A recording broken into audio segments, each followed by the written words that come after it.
سے میری طرف سے ایک پیغام ضرور پہنچا دینا کہ ولایت میں، توحید میں، عشق اہل بیت میں کوئی شخص قابل اعتبار نہیں ہو سکتا جب تک اس کے دل کی کیفیت یہ ہو کہ اگر اسے پوری کائنات بھی سونے، چاندی اور جواہرات کی دے دی جائے، اس کے مقابل میں کہا جائے کہ سوئی کی نوک کے برابر بھی دل میں دشمن زہرا کے لیے گنجائش پیدا کر لے تو وہ اس آفر کو ٹھکرا دے۔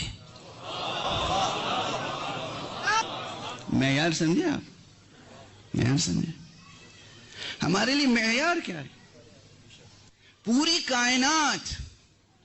کائنات ہمیں دی جائے اور کہا جائے دشمن زہرا کے لیے نرم گوشہ دل میں پیدا کر لو، تو ہم اس کائنات کو ٹھکرا دیں، مگر دل میں دشمن زہرا کے لیے نرم گوشہ پیدا نہیں ہونا چاہیے۔ ادھر نرم گوشہ پیدا ہوا، ادھر مقام ولایت سے گرے۔ وہ جس سے متعلق میں نے کہا ہے، اپنے ایک بہت بزرگ عالم دین کا، اپنے بہت بزرگ استاد کا جملہ پیش کر رہا ہوں۔ وہ فرماتے تھے جب ان سے کسی نے سوال کیا کہ آقا یہ اس طرح سے بعض کا تبرہ ہے اور یہ تبرہ ضروری ہے، انہوں نے کہا برخوردار، اگر شک میں ہونا تو ایک بات یاد رکھنا، جسے جناب سیدہ کے دشمنوں کے لیے ہمدردی نہیں، صرف نرم گوشہ ہو۔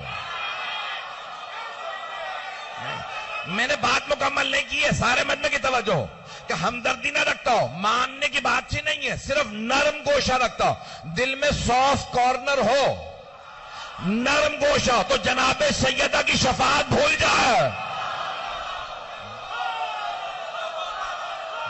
منافق کے چہرے سے پردے ہٹا کے آئے۔ زندگی اسے دینی ہے جس سے لی تھی، ہر چیز پہ سمجھوتا کر لینا، یہ میرے بدے ہاتھ ہیں، کل کا ایک دن رہ گیا ہے، پھر زندگی آنے دے یا نہ آنے دے، یہ میرے بدے ہاتھ ہیں۔ زہرا کے دشمن پہ کبھی سمجھوتا نہ کرنا۔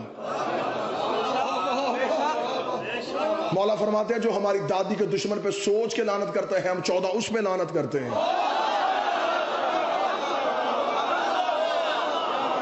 جو سوچ کے لعنت کرتا ہے۔ ہم نے فرمایا ایک ادھر ہے ایک ادھر، یہ لکھے تو یہ فارغ، یہ لکھے تو یہ فارغ، تجھے وہ عمل بتاؤں، وہ عمل بتاؤں، وہ عمل بتاؤں کہ جیسے دونوں مصروف ہو جاتے ہیں۔ کہ مولا بتائیے، فرمایا فاطمہ کے دشمنوں پر لعنت کیا کر۔ عقیدہ اجازت دے تو میرے ساتھ بولنا، عقیدہ اجازت نہ دے تو بے شک چپ رہنا۔ باہر تک حضرات جہاں جہاں تشریف فرمان، فاطمہ کے دشمنوں پر لعنت کیا کر، یہ نیکیاں لکھنے لگ جائے گا، یہ گناہ مٹانے لگ جائے گا۔ یہ نہیں، اب اس معاملے میں کبھی نہ سوچنا۔ فاطمہ زہرا کے دشمن کے بارے میں اگر ہم جانتے، ہم کسی کو پہچانتے، دوری ہے کہ اگر ان کا ذکر ہوگا ہم اٹھ کے چلے جائیں۔ اٹھ کے چلے جانا سب سے بڑا تبرہ ہے۔ پاکستان کو میں نے دکھایا بول ٹی وی پہ کہ جہاں یہ نام لیے جائیں گے میں تبرہ کر رہا ہوں، اٹھ کے جا رہا ہوں۔ بچوں سے کہا کہ وہ اٹھ کے چلے جاتے ہیں، بھائی کون سمجھائے؟ ان کو کسی نے سکھایا تھوڑی ہے۔ جب جوان نہیں سنتے تو میں بڑھاپے میں کیسے سن لیتا؟ اس لیے میں نے برات اختیار کی اور اٹھ کے چلا گیا۔ جو بول رہے تھے ان سے بھی برات تھی، جس کے بارے میں بول رہے تھے اس سے بھی برات تھی، پورے بول سے برات کر دی۔ میں دور ہو گیا۔ دور ہو جانا، اٹھ کے چلے جانا تبرہ امن ہے۔ اسی لیے امام صادق نے فرمایا کہ اگر کوئی میری جدہ طاہرہ سیدہ زہرا کے دشمنوں کی نسبت ذرہ برابر اپنے دل میں نرمی رکھتا ہو، نرم گوشہ رکھتا ہو کہ شاید ان کی معافی قبول ہو گئی ہو، شاید ان کی توبہ قبول ہو گئی ہو، تو قیامت کے دن جنت دور کی بات ہے، جنت کی خوشبو سے بھی محروم رہے گا، ہماری شفا سے بھی محروم رہے گا۔ نہ گنجائش نہیں ہے۔ اگر کوئی ہمدردی رکھتا ہے تو شامل ہے۔ اس لیے قرآن کہہ رہے فَكَذَّبُوهُ، ایک کدار بن سالف ہے جس نے کونچے کاٹی، لیکن قرآن کہتا ہے سب شامل ہیں، سب ایسا ہی ہے۔ تو اگر ہم کہہ رہے ہیں کہ ان کے بارے میں کوئی نامناسب جملہ کہنا صحیح نہیں ہے تو اس کا یہ مطلب کہ کیوں نکال دیا جائے کہ وہ آئیڈیل ہے ہمارے لیے؟ ہمارے لیے آئیڈیل نہیں ہے۔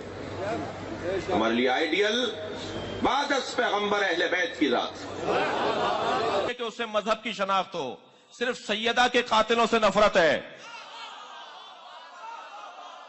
جو مذہب کی شناخت کروا دیتی ہے.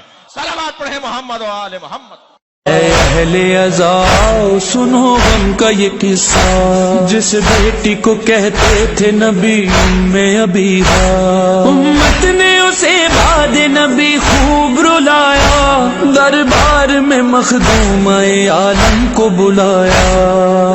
آج تلک روتی ہے دنیا بڑی مظلوم ہے زہرا لعنت پر دشمن زہرا لعنت پر